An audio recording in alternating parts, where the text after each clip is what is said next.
নমস্কার বন্ধুরা, আশা করি সকলেই ভালো আছেন। আজকে আপনাদের সামনে কেকের রেসিপি দেখাবো। আপনারা অনেক রকমই কেকের রেসিপি বানিয়েছেন, তবে বিনা চিনির কেক কিন্তু আমি আপনাদের বানিয়ে দেখাবো। মাত্র একটা ডিম দিয়ে একদম নরম তুলতুলে কেক হবে। আর যারা বাড়িতে চিনি খান না তাদের জন্য পারফেক্ট এই কেক। আর দেখে নিন এই রেসিপিটা আমি কিভাবে তৈরি করেছি। যদি ভালো লাগে কমেন্ট করে জানাতে ভুলবেন না।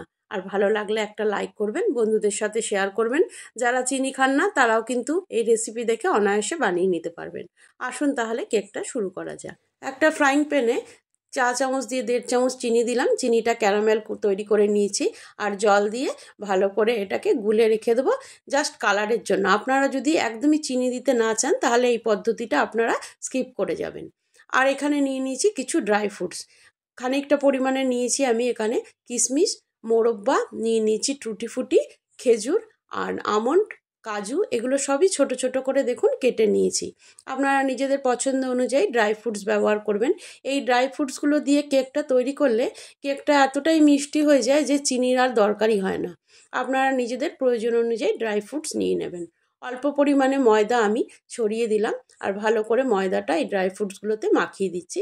তাতে কেকে যখন দেব তখন সবগুলো তলার দিকে চলে যাবে না ব্যাটারে, একদম চারিদিকে ভালো করে ছড়িয়ে যাবে। তাই জন্য এই পদ্ধতিটা করলাম। একটা বাটিতে আমি একটা ডিম ভালো করে ফেটিয়ে নিচ্ছি। একটা ডিমেই কিন্তু এই কেকটা তৈরি করব। ডিমটা ভালো করে ফেটিয়ে নেওয়ার পরে এখানে দিয়ে দেবো আমি ভেজিটেবল অয়েল, হাফ কাপের থেকে একটু কম। আর এখানে কোনো রকমের আমি বাটার ব্যবহার করব না, তেল দিয়ে কেকটা করব। নিয়ে নিচ্ছি এখানে 1.5 কাপের মতন ময়দা। চা কাপ মেপে কিন্তু আমি সমস্ত কিছু উপকরণ নিচ্ছি। দেখুন 1.5 কাপ ময়দা নিলাম। দিয়ে দিচ্ছি আমি এখানে 3 টেবিল চামচ গুঁড়ো দুধ, দিয়ে দিচ্ছি 1 চামচ বেকিং পাউডার আর হাফ চামচ বেকিং সোডা। সমস্ত উপকরণগুলো ভালো করে একটু চেলে নিচ্ছি। উপকরণগুলো চেলে নেওয়ার পরে একটু মিশিয়ে নিলাম। আর এখানে দিয়ে দেবো ফ্যাটানো ডিমটা। আর যে চিনিটা আমি ক্যারামেল করে সিরাপ করে রেখেছিলাম সেই সিরাপটাও দিয়ে দেবো এখানে কেকের ব্যাটারটা গোলার জন্য। আপনারা যদি এই সিরাপটা তৈরি না করেন তাহলে শুধু দুধ দিয়ে ব্যাটারটা গুলে নেবেন। দেখুন ব্যাটারটা গোলার পরে আর একটুখানি আমি লিকুইড দুধ ব্যবহার করলাম ব্যাটারটা একটু নরম করার জন্য। আর ব্যাটারটা একদমই রেডি হয়ে গেছে। এবার এখানে যে ড্রাই ফ্রুটসগুলো আমি রেখে দিয়েছি সেটাও দেবো। তার আগে অল্প ভ্যানিলা এসেন্স দিয়ে দিলাম। ডিম দিয়েছি বলে অল্প একটু ভ্যানিলা এসেন্স দিলাম, যাতে ডিমের গন্ধ না আসে। আর ড্রাই ফ্রুটসগুলো ভালো করে মিশিয়ে দিচ্ছি। ড্রাই ফ্রুটগুলো ভালো করে মিশিয়ে দেওয়ার পরে এবার কেকটা একদম বেক করার জন্য রেডি হয়ে গেছে। তার জন্য আমি একটা অ্যালুমিনিয়ামের বাটি নিয়ে নিয়েছি। অল্প পরিমাণে সাদা তেল ভালো করে ব্রাশ করে নেব বাটিটাতে। আর তারপরে অল্প গুঁড়ো ময়দা এর মধ্যে দিয়ে ভালো করে ডাস্ট করে নেব। আমি কোনো রকমের বাটার পেপার কিন্তু এখানে ব্যবহার করছি না। এবার এখানে কেকের ব্যাটারটা ঢেলে দিচ্ছি। কেকের ব্যাটারটা পুরো ঢেলে দেওয়ার পরে বাটিটা একটু ট্যাপ করে নিতে হবে যাতে ভেতরের এয়ারটা বেরিয়ে যায় আর কেকটা খুব ভালো করে বেক হয়ে যায়।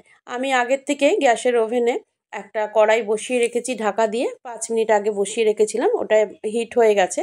এবার ঢাকনা সরিয়ে আমি এই বাটিটা বসিয়ে দিচ্ছি। এখানে একটা স্ট্যান্ড দিয়েছি, তার মধ্যে বসিয়ে দিচ্ছি। আর ঢাকনাতে যে ছিদ্রটা আছে সেটা লবঙ্গ দিয়ে আমি বন্ধ করে দিয়েছি।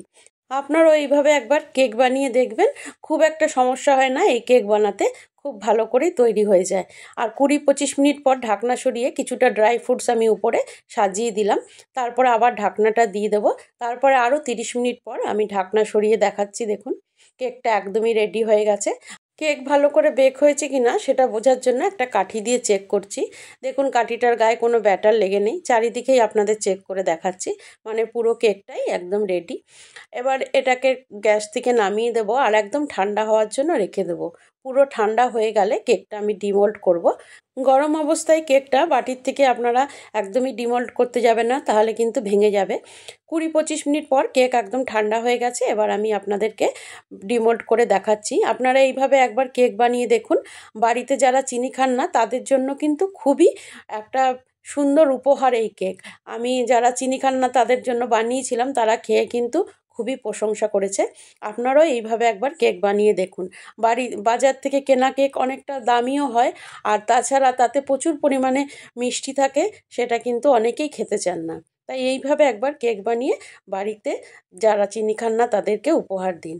তাহলে দেখতেই পেলেন কত সুন্দর কেকটা রেডি হয়ে গেল।